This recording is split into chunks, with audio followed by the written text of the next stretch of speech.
SC మాదిక సామాజిక వర్గానికి చెందిన దళిత విద్యార్థి మృతికి కారకులైన ఉపాధ్యాయులపై కఠిన చర్యలు తీసుకుంటామని రాష్ట్ర SC commission chairman Victor Prasad స్పష్టం చేశారు. ప్రకాశం జిల్లా మార్కాపురం మండలం రాయవరం జెడ్పీ బాలుర ఉన్నత పాఠశాల నందు అక్టోబర్ 4వ తేదీ విషసర్పం కాటుతో 9వ తరగతి చదువుతున్న తమ కుమారుడు కోట్ల రవికిరణ్ మృతి చెందాడని వారి తల్లిదండ్రుల ఫిర్యాదు మేరకు ఆయన పాఠశాలను సందర్శించారు. ఈ సందర్భంగా ఆయన పాఠశాలలోని విద్యార్థులను, ఉపాధ్యాయులు మరియు గ్రామస్తులను అడిగి విద్యార్థి మృతికి గల కారణాలు తెలుసుకున్నారు. అనంతరం ఆయన మాట్లాడుతూ కోట్ల రవికిరణ్ పాఠశాలలో మరణించాడని, దీనికి సకాలంలో ఉపాధ్యాయులు వైద్యం అందించడంలో పూర్తి నిర్లక్ష్యం వ్యవహరించారని తెలుస్తోందన్నారు. అంతేకాకుండా ఏదో దాచిపెడుతున్నట్లు, ఏదో కట్టుకథ మాదిరిగా ఉపాధ్యాయులు, విద్యార్థులు చెప్పిన మాటలో తెలుస్తుందని మండిపడ్డారు. విద్యార్థి మృతి చెందడానికి నిర్లక్ష్యం వహించిన ఉపాధ్యాయులపై కఠిన చర్యలు తీసుకుంటామని స్పష్టం చేశారు. ఈ కార్యక్రమంలో ఎస్సీ కమిషన్ చైర్మన్ తో పాటు ఉప collector Sethu Madhavan, DEO Subbarao, DSP Veeraraghavareddy, CI Venkateswarlu, MPTO Thota Chandan, MRO Manjunath Reddy, పట్టణ గ్రామీణ ఎస్ఐలు వెంకటేశ్వర్లు, వెంకటేశ్వర నాయక్, మండల అధికారులు, దళిత సంఘాల నాయకులు పెద్ద ఎత్తున పాల్గొన్నారు.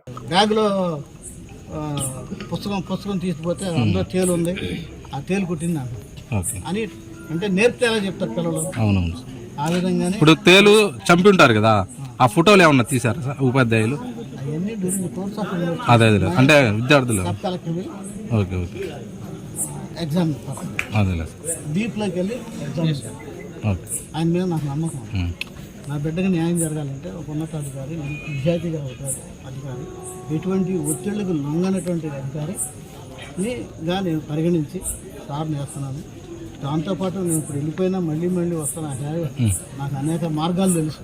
ఒక చనిపోయి పాచేసిన శవాలను బయటకు తీసుకొచ్చి జైల్లో పెట్టించిన చరిత్ర నాకుంది. కనుక మీకు కూడా వాస్తవాలు తెలుసుకోండి. ఎవరైనా ఉంటే ఈ స్కూల్లో పిల్లలైనా సరే సార్కి ఇన్ఫర్మేషన్ ఇస్తే నేను పోలీసు వాళ్ళు కూడా కోఆపరేట్ చేయమన్నాను.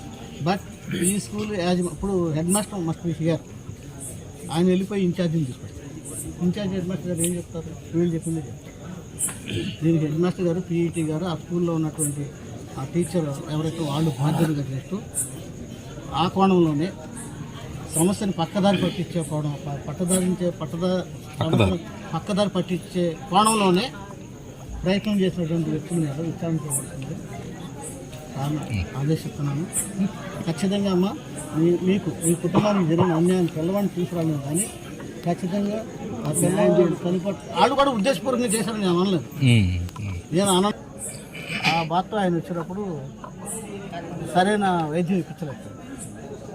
ఇది స్కూల్ యాజమాన్యం యొక్క పూర్తి వైఫల్యం. దీని నుండి తప్పించుకోవటానికి, ఈ నేరం నుండి నేరం అంటే ఈ కేసు నుండి తప్పించుకోవటానికి స్కూల్ యాజమాన్యం ఒక కట్టుకథ సృష్టించిందని భావిస్తాము. ఇప్పుడు నేను యాక్చువల్గా ఏం చేయాలంటే, ఒకవేళ కుర్రవాడు 4వ తారీఖు 2 గంటలన్నర నుండి 5వ తారీఖు మధ్యాహ్నం వరకు చనిపోయే వరకు అనేక బాధలు పడుతున్నాడు, చనిపోతాడని తెలుస్తుంది వైద్యులందరూ. తెలిసినప్పుడు ఇక్కడ యాజమాన్యం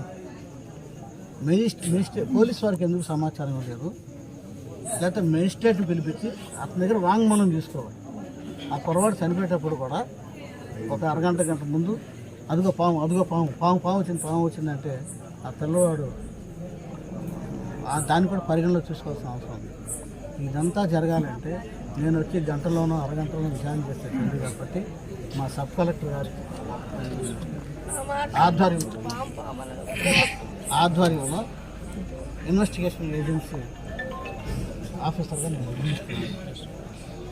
ఒక 10 రోజుల టైంలో వాస్తవాలను బయటకు చెప్తాను. ఎందుకంటే ఇక్కడ చాలామంది చెప్పారు నాకు, మేము వచ్చినప్పుడు పరిస్థితి 4వ తారీఖు ఇష్టం, 5వ తారీఖు అనేక సంఘాల వాళ్ళు ఎవరైతే ఈ కార్యక్రమాన్ని వీధుల్లో తీసుకొచ్చి ప్రజల దృష్టిలో తీసుకొచ్చారో, ప్రభుత్వం దృష్టిలో తీసుకొచ్చారో, ఎస్సీ కమిషన్ చైర్మన్ తీసుకొచ్చారో వాళ్ళందరికీ పేరు ధన్యవాదాలు. మీలాంటి వాళ్ళు ఉండబట్టే ఇటువంటి సంఘటనలు వెలుగులోకి వస్తాయి. ఖచ్చితంగా సార్ని నేను ఇన్వెస్టిగేషన్ ఆఫీసర్గా వేస్తున్నాను. దాని మీద విచారణ జరిపే విధానం నేను అడ్వకేట్ కాబట్టి I have a lot of experience. Sir కూడా గైడెన్స్ ఇస్తాను. నేను దయచేసి చెప్తాను, పోలీస్ చనిపోయింది నా బిడ్డ, నా జాతి బిడ్డ. గౌరవ ముఖ్యమంత్రి జగన్మోహన్ రెడ్డి గారు వెతికి ఎవడైతే ఈ జాతులకు అన్యాయం చేస్తారని అతి పేదవాడిని నేను ఎస్సీ కమిషన్, నాకు ఎటువంటి పొలిటికల్ బ్యాక్గ్రౌండ్ అయినా నా బయోడాటా తీసుకుని ఈయన ఎవరి మాట వినడు, నిజాయితీగా పోతాడు, వాస్తవాలు వెలుగులో చూపిస్తాడు, జాతికి అండగా ఉంటాడని నమ్మకంతో నన్ను ఎస్సీ కమిషన్ చైర్మన్గా చేశారు జగన్మోహన్ రెడ్డి గారు. ఆయన ఆదేశాల మేరకు రావడం జరిగింది. మా సబ్ కలెక్టర్ మీద నాకు పూర్తి నమ్మకం ఉంది. సబ్ కలెక్టర్ గారికి ఇక్కడ ఎంఆర్ఓ గారు, ఆర్డీఓ గారు, పోలీస్ యంత్రాన్ని కూడా సహకరించవలసిందిగా కోరుతూ, ఒక బిడ్డ పోయాడు స్కూల్లో. పోయినప్పుడు తెలుసో తెలియని పొరపాటు జరిగిన పొరపాటుని పూర్తిగా అతను ఎస్సీ పిల్లవాడు, వాడు దిక్కు దివాణం లేనివాడు, వాళ్ళకి ఎవరు పట్టించుకోవాలంటే వదిలే ప్రసక్తే లేదు. ఇక్కడ ఎస్సీ కమిషన్ చైర్మన్గా విక్టర్ ప్రసాద్ ఉన్నంత వరకు నా జాతి బిడ్డకు అన్యాయం చేస్తే ఎవరినైనా కారకుని వదిలే ప్రసక్తే లేదు.